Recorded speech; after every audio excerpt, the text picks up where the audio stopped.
ভালো যে এত খারাপ এফেক্ট থাকতে পারে জানা ছিল না, সিরিয়াস। তো আজকে উনি ফোন করেছেন নয়ডা থেকে বসে, তো ওদের বাড়ির থেকে হঠাৎ করে আমাকে সকালবেলা বলে পাঠিয়েছে। এই গাড়ির উপর রেখেছিলাম বলে দিদিরা একটু রাগ করেছিল। দুটো গ্লাসই সামনের ওয়ান টাচ। 3 তারিখ এই কোর্ট খুলবে আর হাইকোর্ট খুলবে 10 তারিখ। আপাতত ফলাহার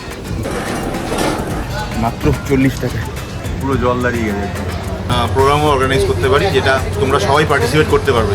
জল গড়িয়ে এখানে জল পড়ছে মেশিনের উপরে।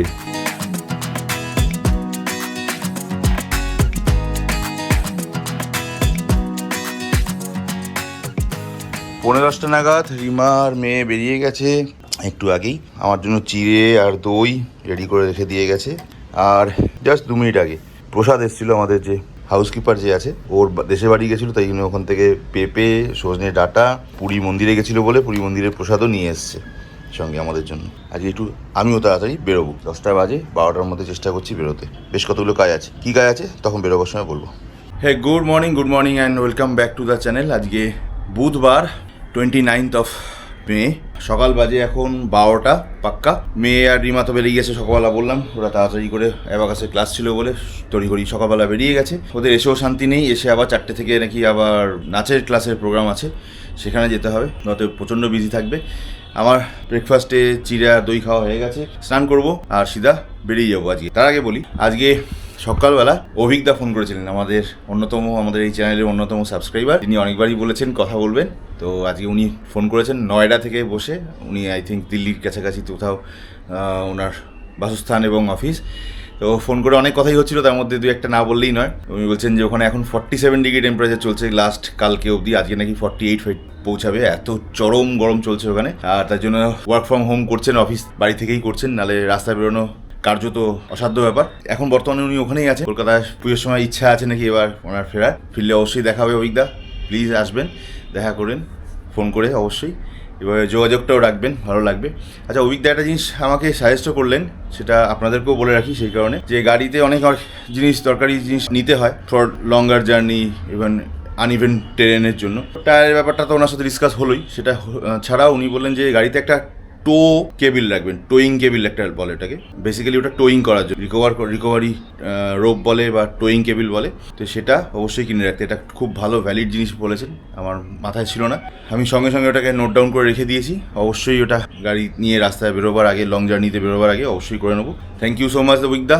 আজকে একটু তাড়াহুড়ো করে বেরোবো, অনেকগুলো পেন্ডিং জব জমে আছে, সেগুলো না করলেই নয়। আমাদের ফ্রন্ট অফিসের যে ঘরটা, ওটা আমাদের অনেক পুরনো রেন্টেড ঘর, অনেক পুরনো, মানে ঠাকুরদার আমলে, প্রায় 70-80 বছরের পুরনো ঘর হবে। তো সেই নিয়ে কিছু লিগাল ইস্যুস তো আছেই, বলেছি।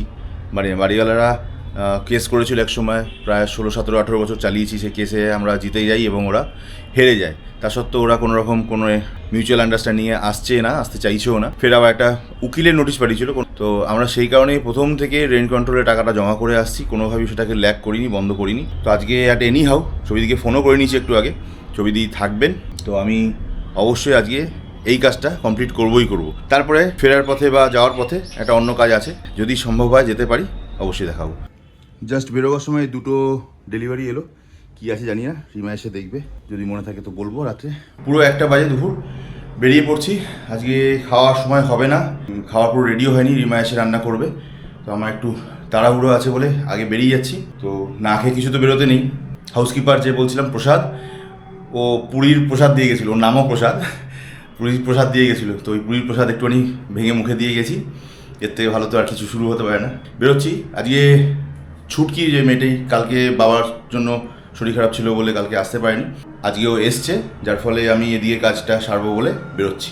নামেই বৃষ্টি হয়েছে, গরম এক ফোঁটা কমেনি, হিউমিডিটিতে পাগল করে দিচ্ছে, মেঘলা করে থাকছে কাল থেকে।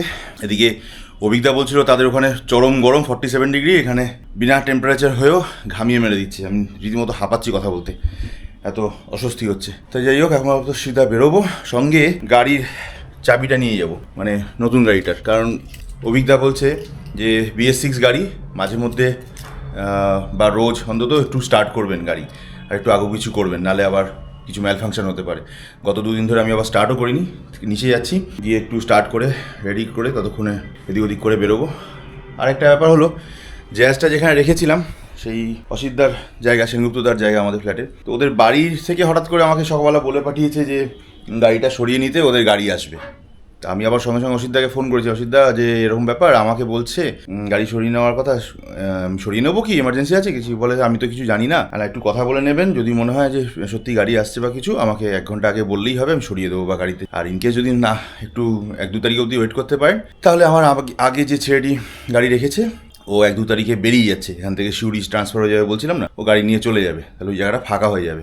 আর তার মধ্যে আমি একটা জায়গার ব্যবস্থা করেও নিচ্ছি, হয়ে যাবে আশা করি। এই তো বললাম, তো বললো ঠিক আছে আপনাকে আমি জানাবো, আপনি টেনশন নেবেন না। লেটস সি, বেরোই, ঘামে পাগলা হয়ে যাচ্ছে। আমার ওই গাড়িটার কভার এর উপর রেখে দিয়েছি, এই গাড়ির উপর রেখেছিলাম বলে দিদিরা একটু রাগ করেছিল, কিন্তু সত্যি কথা বলতে নোংরা কভার নয়, আমি কভার নোংরা রাখি না, নোংরা কভার হলে আমি গাড়ির উপরে চড়াতাম। যাই হোক, কোনো প্রবলেম নেই, অসুবিধা নেই। আমি আপাতত গাড়িটাকে একটু স্টার্ট দিয়ে রেডি করি, জোরে হাওয়া দিচ্ছে, বেয়ারা হাওয়া দিচ্ছে, কভারগুলো উড়ে উড়ে পড়বে। অভিজ্ঞতা বলছিল যে ডেলি একবার স্টার্ট করতে, নালে BS6 ইঞ্জিনে একটা সমস্যা, মাঝে মধ্যে ডিস্টার্ব করবে। জানি না এখানে জল আবার করতে এখন পড়লো, বৃষ্টি তো হচ্ছে না, দেখছি। সেই সিগন্যালটা এখনও দেখিয়ে যাচ্ছে, মানে ওই বাবা বন্ধ করে দিলাম ভুল করে, অভ্যাস না থাকলে যা হয় আর কি।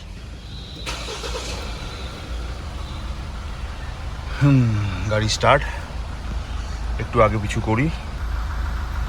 ঘামছি দেখেছো কীভাবে পাগলের মতো। চাবিটা এখানে রেখে দিলাম, ব্যাক সাইডে কিছু দেখতে পাচ্ছি না, ক্যামেরা দেখতে পাবো। এখান থেকে একটুখানি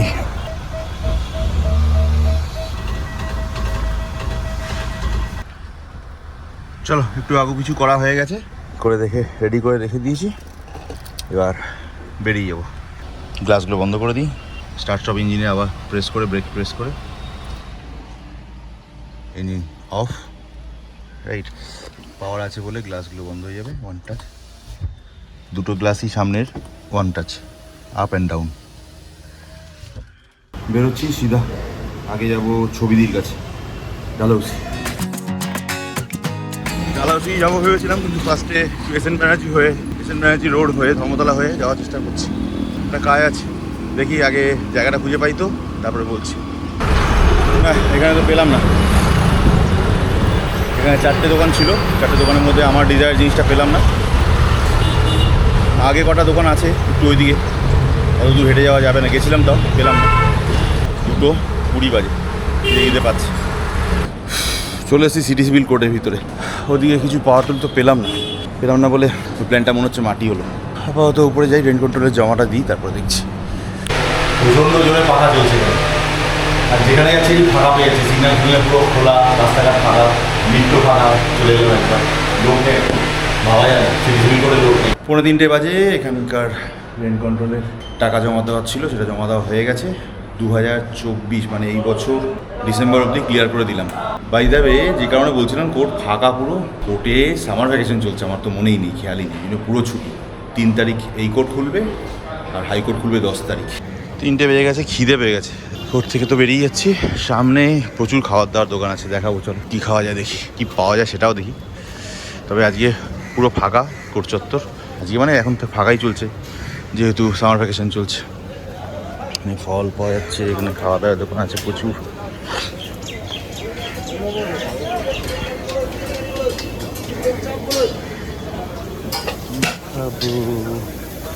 কি খাবো ঝাল মশলা ছাড়া কি খাওয়া যায়? আপাতত ফলাহার, তারপর দেখি কি জোটে কিনা। খিচুড়ি পেয়েছি, খিচুড়ি, আলু ভাজা, বেগুন ভাজা, অনেক কিছু পাওয়া যায়। ভালো লাগলো না খিচুড়িটা, ইচ্ছা করলো তাই খেলাম।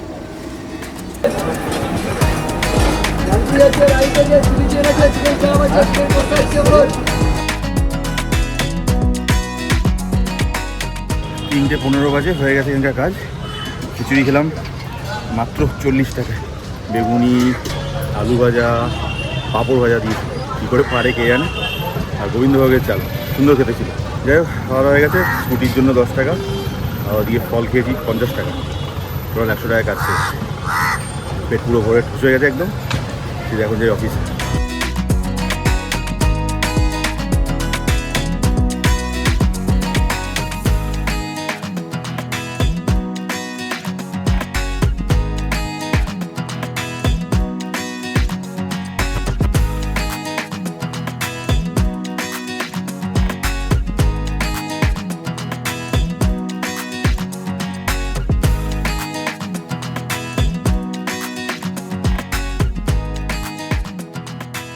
এইটা পুরো ঘেমে বাইরে এত হিউমিডিটি, জল গড়ার মতো করে জল গড়াচ্ছে, মনে হচ্ছে কেউ জল ঢেলে দিয়েছে, পুরো জল দাঁড়িয়ে গেছে একদম। এখানে এই থেকে জল গড়াচ্ছে। বাইরে 35 ডিগ্রি টেম্পারেচার চলছে। টেম্পারেচার থেকে বড় কথা পুরো মেঘলা করে আছে, কিন্তু গরমে ঘামে পাগল করে ছেড়ে দিচ্ছে। আমি এসে লালটুকে বলছি কি লালটু তোকে এক কাজ করি না, আমি বললাম তোকে যদি 3 মাস ছাড়িয়েও দিই কাজ থেকে, তুই কিন্তু কাজ ছেড়ে দিস না। বলছে বিনা মাইনা তো হলেও চাকরি করা যাবে, অসুবিধা নেই, এই 3 মাস হ্যাঁ বাইরে থাকা যাবে না। কালকে একদিন ওই ঘরে ছিল, ছুটি আসেনি বলে ওই ঘরে কেউ কোন কাস্টমার এসে কমেন্ট মেরে গেছে। আমি ওখানে বসে কাজ করছি, রাত্রে সন্ধ্যাবেলা দিয়ে তখন একটা লোক এসেছে, বলছে তোমার মুখটা এরকম হয়ে গেছে কেন ভাই? কেন কি হয়েছে? তুই শুকিয়ে গেছে, দেখবো তুই কত কাজ করেছো তুমি। না আমার এখানে পড়ে না তো নেই, মানে খুব চাপে পড়ে গেছি আর কি। আর সেইদিনকে নশা করে বেরিয়ে এসছে যে আর ওই ঘরে যাবো না। আমি বলে এসেছি তোমরা যা ভুলভাল কাজ করে করো, সব মেনে নেবো, সব মেনো, কিছু বলবো না। তাহলে বুঝতে পারছি কেন ওরা ভুল করে। হ্যাঁ মাঝে মাঝে সুমনকে ওই ঘরে ডিউটি দেবো একদিন। বলছে গরমকালে আমি জানি না। না সিরিয়াসলি খুব খারাপ অবস্থা, বাইরে এত চরম হিউমিডিটি গতকাল থেকে, মানে যে কোনো মুহূর্তে বৃষ্টি হতে পারে, হব করেও হচ্ছে না, যার জন্য চরম খারাপ অবস্থা। ঘেমে আর কিছু থাকছে না শরীরে, শরীরে সমস্ত গ্লুকোজ বেরিয়ে চলে যাচ্ছে। যাই হোক ওদিকে পাওয়ার টুলের ব্যাপারটা যেটা হলো আলটিমেটলি খুঁজে পেলাম না। মানে আমি যেটা চাইছিলাম, আমি ভাবছিলামই হবে না, যেটা চাইছিলাম সেই জিনিসটা পেলাম না, কারণ ওরা রাখে না। প্রত্যেকটা টুল আলাদা আলাদা করে নিতে হবে, তাহলে হয়তো পাওয়া যাবে, আদারওয়াইজ এমনি ওরা রাখে না। বেশ চাপের হয়ে গেল। দেখি একবার ওই গাড়ির জন্য যে জিনিসগুলো কিনতে যাব তার কাছে একবার দেখবো, ট্রাই করে, যদি ঠিক থাকে তো ভালো, নাহলে অনলাইনে আনিয়ে নেবো। অনলাইনে 3-3 লাগবে, চলে আসবে। ওটা লাস্ট অপশন রাখছি আর কি, অনলাইনটা এখন আনাতে চাইছিলাম না। দোকানে পেয়ে গেলে সুবিধা হতো কি, যদি কখনো 6 মাস 1 বছর পর কিছু ডিস্টার্ব করে দোকানে নিয়ে যেতে পারবো। অনলাইনে থাকলে একটা সমস্যা কি, কোথায় কি হয়েছে ট্রেস করা মুশকিল হয়ে যায়, মনেও থাকে না কোথা থেকে নিয়েছি কি বৃত্তান্ত, ওটাই গন্ডগোলের। লেটস সি, অনেকগুলো জিনিস তো লিস্ট তো লম্বা বানিয়ে বসে আছি, কোনগুলো কখন যেতে পারবো তাই বুঝতে পারছি না। গাড়ির নাম্বার প্লেটটা আনতে যাওয়া হচ্ছে না, ওটাও দরকার। ফোনে অভিজ্ঞতার সঙ্গে কথা হচ্ছিল, তো অভিজ্ঞতাও বলছিলেন যে ডিজেল গাড়ি তো রোজই পারলে একটুখানি স্টার্ট করবেন, আর মাঝে মধ্যে একটুখানি টায়ারটা একটু আগে কিছু করে ব্যাগ যদি বেরোতে না হয় রেখে দেবেন, তাতে কী হবে টায়ারটা এক জায়গায় চাপ থাকবে না, ফ্ল্যাট হয়ে বসে যাবে। হ্যাঁ ওটা তো মোটামুটি আমি জানি, কিন্তু ঘটনা হচ্ছে ইটসেলফ টায়ারটা কোয়ালিটিগতভাবে বেশ একটু বসা টাইপ, প্রথম থেকেই আমি দেখছি, শোরুম থেকেই দেখেছি। সেই কারণে শোরুমে আমার সঙ্গে ওই নিয়ে বেশ রয়্যাল মোটরে অরিজিতের সঙ্গে এই নিয়ে বাকবিতণ্ডা হয়েছে। তো ও বলছে দাদা এটা কোনোভাবেই সম্ভব নয়, এটা কোম্পানি থেকে ফিটেড আসে, আমরা ওইভাবে পাল্টে দিতে পারবো না। যাই হোক, তো রিকের কথাটা আরও বেশি করে ঠিকঠাক করে লেগে গেল, অসুবিধা নেই। আমি তার আগেই প্ল্যান করেছিলাম, যেটা আমি ভিডিওতে বারবার বলেছি, তুমি হয়তো খেয়াল করে থাকবে, যেটা লাগাতে চলেছি সেটা হচ্ছে এটি টায়ার অ্যাপারেটা।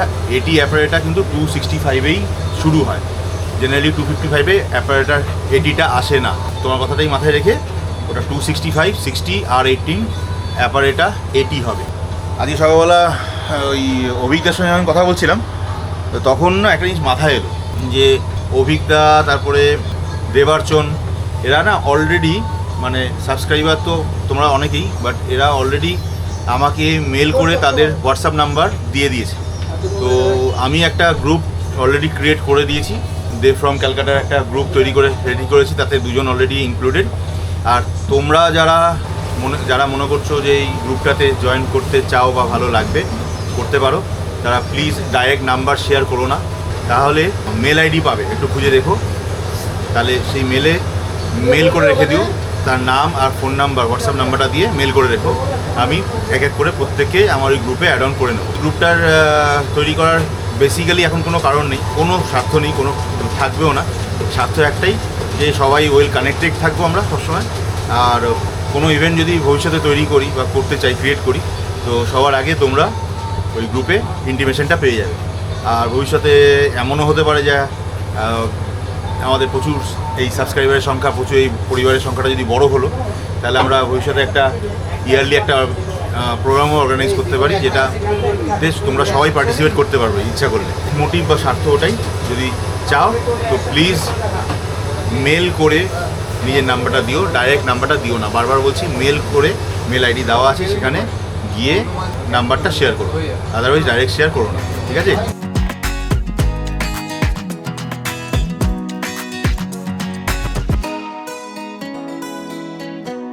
9:30 বাজে, চলো বেরোবো এখান থেকে, হয়ে গেছে কাজ। নতুন এসিটা খুবই ভালো, সব ঠিক আছে, কিন্তু একটা অন্য প্রবলেম শুরু হয়ে গেছে। এই মেটাল শিটগুলো থাকার ফলে ওই এসিটা এখানে জল আসছে রে, উপর থেকে জল গড়িয়ে এখানে আসছে, মেশিনের উপর জল পড়ছে রে ফোঁটা ফোঁটা। হ্যাঁ রে, জল গড়িয়ে এখানে জল পড়ছে মেশিনের উপরে, কি কাণ্ড। ভালো করে মোচ। এক নতুন সমস্যা তৈরি হয়েছে আমাদের হঠাৎ করে, এটা আগে কখনো দেখিনি, কখনো শুনিও নি। এই মেটাল বডির জন্য উপরে সারফেস এসি ধাক্কায় এত ঠান্ডা হয়ে থাকছে, এক্সট্রা ঠান্ডা হয়ে থাকছে, হিউমিডিটির জন্য সেই ঠান্ডার কারণে এখানে যেরকম জল জমে আছে প্লাস্টিকের গায়ে, ওরকম উপরে পুরো সিলিংয়ের উপরটা নাকি জল জমে থাকছে। আর জল এমনই জমছে, মুছে মুছে ওরা কুল পাচ্ছে না। এবং ওদের নতুন করে সমস্যা দেখছি, 2-1 ফোঁটা মেশিনের উপরে জল পড়েছে, 1 ফোঁটা 2 ফোঁটা। তো চিন্তার বিষয় হয়ে গেল, তো মহা সমস্যা, কী করে সামলাই। জল নিকড়াচ্ছে, তো এখন অন্যরকম টেনশন হয়ে গেল। ভালো যে এত খারাপ এফেক্ট থাকতে পারে জানা ছিল না, সিরিয়াসলি। 10:30 বাজে এসছি তো 10টা নাগাদ, নিচে এসে গ্যারেজে তদারকিগুলো করছিলাম যে কোনটা নিলে সুবিধা হবে, মানে সব তলির ভাবনা চিন্তা করার তো অনেক ব্যাপার থাকে, সেটাই ভাবছি আর কি। মনে হচ্ছে আমি এখানে গাড়িটা রাখছি, বড় গাড়িটা আমার নিজের গ্যারেজে, ওখানেই রাখতে হবে, ওটাই সব থেকে বেটার প্লেস। ছোটোটার জন্য একটা দেখি